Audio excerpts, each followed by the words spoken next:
Père Melançon, si on parlait un peu de Rogersville, d'abord ici, est-ce que c'est une grosse population? Disons que la population de Rogersville est un petit peu au-dessus des 2000, là. Il y a quelques 600 familles. C'est une population presque totalement française. Est-ce que la participation au culte ici est bonne? Oui, je dirais que la participation au culte est très bonne. Si on compare avec d'autres milieux, c'est probablement dû au fait que les gens sont encore très fiers et sûrement très conscients de tout l'héritage, tout le patrimoine de Monseigneur Richard. C'est sûr que le lieu de pèlerinage ici aide beaucoup dans ce sens-là. Ce sont sûrement des gens qui sont très fiers de leur milieu. Est-ce que justement le site ici, là, de pèlerinage, est-ce que c'est ouvert à l'année, ça? C'est-à-dire que c'est ouvert durant l'été. Mm-hmm. Ça ouvre au mois de mai jusqu'au mois de septembre, octobre. Mais le gros des activités a lieu durant la neuvaine, à partir du 6 au 15 août. Pourriez-vous nous faire un petit historique peut-être de ce site, là, justement?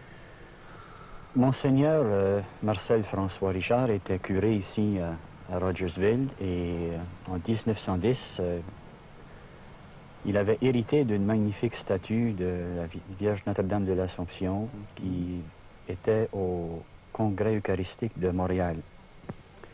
Il avait toujours rêvé d'ailleurs d'avoir un lieu de pèlerinage. Il voulait que les Acadiens aient un endroit où ils puissent rassembler pour rendre grâce pour tous les privilèges et la protection de Marie sur les Acadiens. Alors, il a réalisé son rêve en 1912. C'est à ce moment-là que le premier monument a été construit. D'ailleurs, c'est assez surprenant qu'au premier pèlerinage en 1912, il y avait 5000 personnes ici pour l'ouverture. C'est énorme pour le temps. C'est énorme pour le temps. Et le monument a continué à se développer. Évidemment, avec la mort de Monseigneur Richard en 1915, il y avait peut-être d'autres urgences à ce moment-là qui ont fait que les pèlerinages ont toujours continué, mais il y avait eu une baisse là, avec le père Alphée Babineau. Les pèlerinages ont repris de l'envergure. Malheureusement, en 69, le monument original est passé au feu. Mais dès 72, le nouveau monument, celui qui est là actuellement, ouvrait ses portes.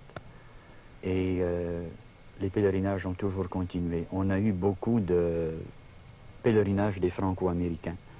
Chaque année, il y a toujours un groupe de Franco-Américains qui vient. Et c'est sûr que c'est un endroit pour se rassembler, pour la prière. Les terrains sont magnifiques, c'est un endroit de détente en même temps. Et je pense que les gens aiment ça, de venir passer leur journée ici au monument. C'est très pittoresque. Il y a un chemin de croix qui est tout à fait à souligner, là. C'est un don de Lily Richard, une Franco-Américaine.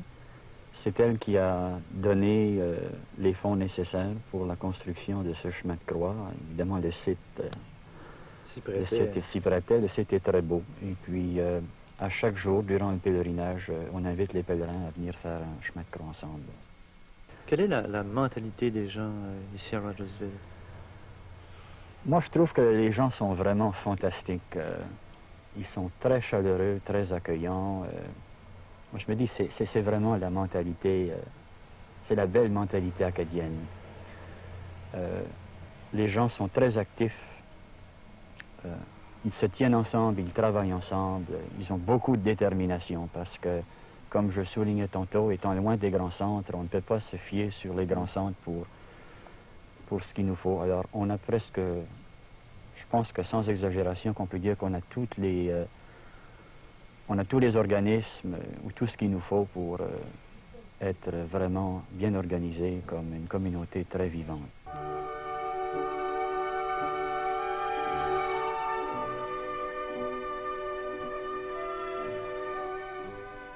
Madame Yvonne Richard, présidente de l'Association du Monument, nous souligne l'importance de ce site de pèlerinage pour la population de la région. Depuis que le monument a été construit en 1912, il y a eu un peu une relâche, parce que Monseigneur Richard étant mort, qui l'a construit, il est mort en 1915, donc il y a eu une relâche, mais là il est passé au feu en 1969.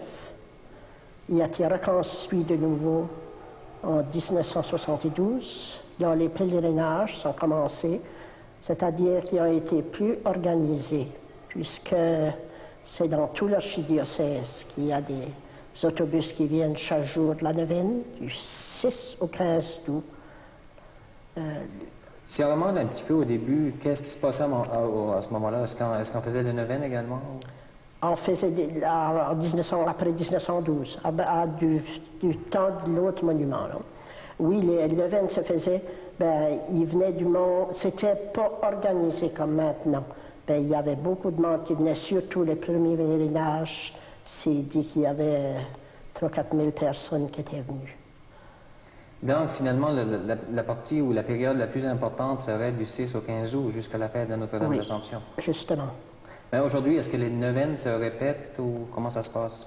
Non, les neuvaines ne se répètent pas. Il y a seul temps qu'il y a, c'est du 6 au 15 août.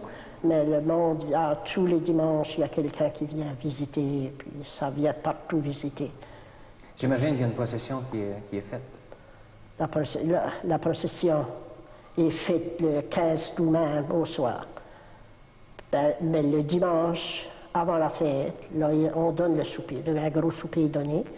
Puis Monseigneur vient dire la messe de l'après-midi. Il y a la bénédiction des malades, c'est-à-dire ils reçoivent le sacrement des malades. Ensuite, il y a on reçoit les membres honoraires. Ça se fait au monument. Les membres de 75 ans et plus qui sont... Je suis membre à vie, c'est-à-dire.